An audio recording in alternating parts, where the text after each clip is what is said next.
Hello मित्रों, हूँ निलेश स्वागत करूँ છું આપ નોલેજ ફેક્ટરી ચેનલમાં। મિત્રો, આ વિડીયોની અંદર પરીક્ષાની અંદર જે ગણિતના પ્રશ્નો પૂછાય છે એવા પ્રશ્નો સરળ રીતે આપણે સોલ્વ કરીશું, જેથી કરીને પરીક્ષામાં 1 કલાકના લિમિટેડ ટાઈમની અંદર પણ એ પ્રશ્ન આપણે સોલ્વ કરી શકીએ। મિત્રો, પહેલો પ્રશ્ન છે કે 35 વર્ષ અને 45 વર્ષના બે પુરુષોની જગ્યાએ બે સ્ત્રીઓ ઉમેરવાથી 8 વ્યક્તિઓના ગ્રુપની સરેરાશ ઉંમર 2 વર્ષ વધી જાય છે, તો એ બે સ્ત્રીઓની સરેરાશ ઉંમર કેટલી હશે? તો મિત્રો, એક વસ્તુ યાદ રાખો કે બે પુરુષ ગયા, બે સ્ત્રી આવી ગઈ, એટલે જે ગ્રુપની સંખ્યામાં 8 વ્યક્તિ હતા તો 8ના 8 વ્યક્તિ જ રહેશે। ગ્રુપની અંદર વધારો કે ઘટાડો નહીં થાય, કારણ કે બે વ્યક્તિ ગયા પણ બે સ્ત્રીઓ પાછી આવી ગઈ, એટલે 8ના 8 લોકો રહેશે। તો હવે 8 લોકોનું જે સરેરાશ વજન છે એની અંદર 2 વર્ષ ઉંમર વધી જાય છે, તો 8 લોકોની 2 વર્ષ ઉંમર વધે તો એ 16 વર્ષનો વધારો થયો ટોટલમાં। તો હવે જે વ્યક્તિઓ ગયા હતા એ 35 વર્ષ અને 45 વર્ષ હતા, એનો મતલબ એમ કે એ બે વ્યક્તિ ગયા એનો વજન હતો 80 કિલોગ્રામ। હવે 80 કિલોગ્રામનો વજન તો એ આપણને મળશે જ, એટલો તો રહ્યો, પણ સાથે સાથે આ જે 8 વ્યક્તિમાં જે 16 કિલોનો વધારો થયો ટોટલ, એ પણ એ 80 વર્ષની અંદર ઉમેરાઈ જાય। તો 80 અને આ 16 એનો બેનો સરવાળો કરો તો 96 વર્ષ થાય। તો આ 96 વર્ષ છે એ જે બે સ્ત્રીઓ આવી એનો બંનેનો ટોટલ સરવાળો છે। તો હવે એ બંનેની સરેરાશ પૂછે તો એ 96 ભાગ્યા 2 કરો એટલે આપણને 48 જવાબ મળે। તો જે બે સ્ત્રીઓ આવી છે એની સરેરાશ ઉંમર છે 48 વર્ષ હશે। ચલો જોઈએ ગણતરી સાથે કઈ રીતે। મિત્રો, તમે સ્ક્રીન શકો તેમ કે ગ્રુપમાં પહેલા પણ 8 વ્યક્તિ હતા, એ બે જતા રહ્યા પણ બે સ્ત્રીઓ આવી ગઈ, એટલે 8ના 8 વ્યક્તિ રહીને 8 વ્યક્તિઓની ઉંમરની અંદર 2 વર્ષનો વધારો થાય, એટલે ટોટલ 16 વર્ષનો વધારો થયો। અને પહેલા જે બે પુરુષ ગયા, એક 35 વર્ષ અને 45 વર્ષની ઉંમરવાળા, એમની સરેરાશ 40 થતી હતી, અને જે બે સ્ત્રીઓ આવી, હવે એ જે સરેરાશ છે એ 40 તો રહેવાની જ છે, કારણ કે એ બંનેનું 80 કિલો તો વજન છે જ, સાથે સાથે 16 કિલો બીજું પણ વધારે વજન કે 8 પુરુષોમાં વધે છે, તો એ 16 80માં ઉમેરો એટલે 96 થાય, અને 96 ભાગ્યા 2 કરો એટલે 48, તો એ બંને સ્ત્રીની સરેરાશ ઉંમર 48 વર્ષ હશે। એના પછી છે મિત્રો કે હરિની આવક કરતાં 20% વધારે છે, તો મધુની આવક એ હરિની આવક કરતાં કેટલા ટકા ઓછી હશે? મિત્રો, આવા પ્રશ્નોની અંદર તમને બે પ્રકારના પ્રશ્નો પૂછાઈ શકે કે કેટલા ટકા ઓછી હશે, અથવા તો એમ પણ પૂછાય કે હરિની આવક મધુની આવક કરતાં કેટલા ટકા વધારે છે। એ પ્રકારના પ્રશ્નો પૂછાય છે જ્યારે એકબીજા નંબર ચેન્જ કરી દે ત્યારે। તો આપણે માની લો કે તમે મધુની આવક છે એ 100 રૂપિયા છે, તો હરિની આવક 20% વધારે હોય તો હરિની આવક છે એ 120 રૂપિયા થાય, કારણ કે એનાથી 20% વધારે આપણે લેવાની છે। જો મધુની આવક 100 રૂપિયા હોય તો હરિની આવક છે 120 રૂપિયા હોય। હવે આવા પ્રશ્નો સોલ્વ કઈ રીતના કરવા આપણે જોઈએ। મિત્રો, સ્ક્રીન પર તમે જોઈ શકો એમ કે મધુની 100 રૂપિયા છે, હરિની આવક છે 120 રૂપિયા છે। હવે બંનેની આવકનો તફાવત છે એ 20 રૂપિયાનો આવ્યો, બરાબર છે। તો હવે આપણે શોધવાનું શું છે કે મધુની આવક છે હરિની આવક કરતાં કેટલા ટકા ઓછી છે। તો આની અંદર એક સામાન્ય સૂત્ર છે નાનું, કે બંનેનો તફાવત આવતો હોય એ ઉપર રાખવાનો છે, અને એના નીચે છેદમાં અહીંયા પ્રશ્નની અંદર કેટલા ટકા ઓછી શબ્દોનો ઉપયોગ થયો ત્યારે જે 120 અને 100 એ બંનેમાંથી સૌથી મોટી સંખ્યા હોય એ લેવાની, કારણ કે અહીંયા પણ ઓછી સંખ્યા ઓછા કેટલા ટકા ઓછી છે એ શોધવાનું છે।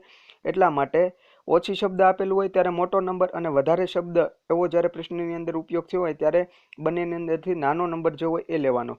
તો તફાવત છે 20 છે, તો 20 કેટલા ટકા ઓછી એવો શબ્દ પ્રયોગ કર્યો છે, એટલા માટે 120 જે મોટી સંખ્યા છે એ છેદમાં લખશું ને એને ગુણ્યા 100, તો તમે 20ના છેદમાં 120 ગુણ્યા 100 એ રીતના કરશો તો તમને 16.66% એ જવાબ મળશે। પણ જ્યારે પ્રશ્નની અંદર કેટલા ટકા વધારે એવા શબ્દનો ઉપયોગ થાય કોઈ પણ પ્રશ્નની અંદર, ત્યારે જે વધારે કીધું હોય તો નાનો નંબર લેવાનો, અને જે ઓછી કીધું હોય તો મોટો નંબર લેવાનો, જેમ કે 100 અને 120 છે એમ। એના પછીનો પ્રશ્ન છે x1 x2 x3 અને x4 ની સરેરાશ એ 16 છે, x2 x3 x4 ના સરવાળાના અડધા 23 હોય તો x1 ની કિંમત શોધો। મિત્રો, આ પ્રકારના દાખલા એકદમ સહેલા હોય છે, પણ લોકો x1 x2 ને જે x વાળી કિંમત જુએ છે એટલે આ દાખલો જોઈને જ છોડી દે છે, પણ એવું નથી હોતું। આવા દાખલા હોય છે જનરલી ઇઝી હોય છે। જો અહીંયા આપણને શું આપેલું કે x1 x2 x3 અને x4 ની સરેરાશ 16 છે। જો સરેરાશ 16 હોય તો હવે ટોટલ સરવાળો છે x1 x2 x3 અને x4 નો તો કેટલો થતો હોય કે 16 ગુણ્યા 4 કરો એટલે 64, તો એ 64 છે એ x1 થી લઈને x4 નો સરવાળો છે, બરાબર છે। હવે બીજું શું કીધું કે x2 x3 અને x4 ના સરવાળાના અડધા 23 છે। હવે સરવાળાના અડધા 23 હોય તો જે આખો સરવાળો છે 23 દુ 46 હોય, તો હવે તમને બધી કિંમત તમારી પાસે છે, x1 x2 x3 x4 ની પણ છે અને x2 x3 x4 ની છે. તો 64 ની અંદરથી તમે 46 બાદ કરી દો એટલે x1 ની કિંમત મળી જાય. તો આરામથી આ દાખલો તમે કરી શકો. ચાલો જોઈએ કઈ રીતે. જુઓ, x1 થી x એની સરેરાશ છે 16 છે. તો હવે એનો ટોટલ સરવાળો છે 64 થાય છે. હવે x2 x3 અને x4 એનો અડધો સરવાળો છે 23 થાય. તો આખો સરવાળો છે 46 થતો હોય. તો હવે જે તમને 64 છે એમાંથી 46 બાદ કરી દો એટલે 18 છે x1 ની કિંમત તમે આરામથી મળી જાય. તો આવા પ્રશ્નો છોડવા નહીં, પણ ટ્રાય કરવી, જલ્દી જ જવાબ મળી જશે. એના પછીનો પ્રશ્ન છે મિત્રો કે બે સંખ્યાઓના એક્સ વાય છે અને એમાંથી એક સંખ્યા છે એક્સ છે, તો બીજી સંખ્યા કઈ હોય? હવે મિત્રો બે સંખ્યાઓની સરેરાશ એક્સ વાય છે, તો એને તમે 2 વડે ગુણાકાર કરી દો એટલે બે સંખ્યા છે એનો ટોટલ સરવાળો મળી જાય. તો હવે તમે એક્સ વાય છે એને 2 વડે ગુણાકાર કરો એટલે 2xy થાય. તો એ બે સંખ્યાનો સરવાળો છે એ 2xy થાય. હવે તમને 2xy છે એ ખબર પડી ગઈ કે ટોટલ સરવાળો છે. હવે એમાંથી શું કીધું કે x છે એ એક સંખ્યા છે, તો બીજી સંખ્યા કઈ? તો હવે ટોટલ સંખ્યા છે 2xy, એમાંથી તમે આ x બાદ કરી દો તો તમને જવાબ મળી જાય કે બીજી સંખ્યા કઈ છે. આવો પ્રશ્ન તમે પરીક્ષાની અંદર એકવાર સમજજો, છોડતા નહીં. એકદમ આસાન હશે. આની અંદર તમારે કંઈ નહીં કરવાનું હોય.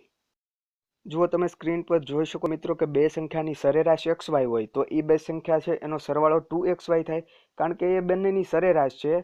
તો હવે તમે 2 વડે ગુણી દો તો એ બંનેનો ટોટલ સરવાળો મળી જાય. એટલે xy એની સરેરાશ હોય તો 2xy છે એનો સરવાળો થાય. હવે તમને ટોટલ સરવાળો ખબર પડી ગઈ કે 2xy છે, અને તમને પ્રશ્નની અંદર જ કહી દીધું છે કે એક સંખ્યા છે એ x છે. તો બીજી સંખ્યા શોધવી હોય તો તમારે 2xy માંથી આ x બાદ કરી દો તો તમને બીજી સંખ્યા મળી જાય. હવે 2xy - x, જો પહેલો નિશાની કરી છે મેં ખરાની, જો જવાબમાં એ આપેલું હોય તો એ જવાબ લખી દેવો, અથવા તો x છે એ બંને પદમાંથી સામાન્ય કાઢીને x ને કૌંસની બહાર કાઢ્યો હોય અને 2y - 1 કૌંસની અંદર લખેલું હોય તો આ પ્રશ્ન જવાબ લખી દેવો. તો આ બંનેમાંથી કોઈ પણ જવાબ તમને ઓપ્શનમાં આપેલો હોય તો બંને ઓપ્શન છે એ સાચા હશે.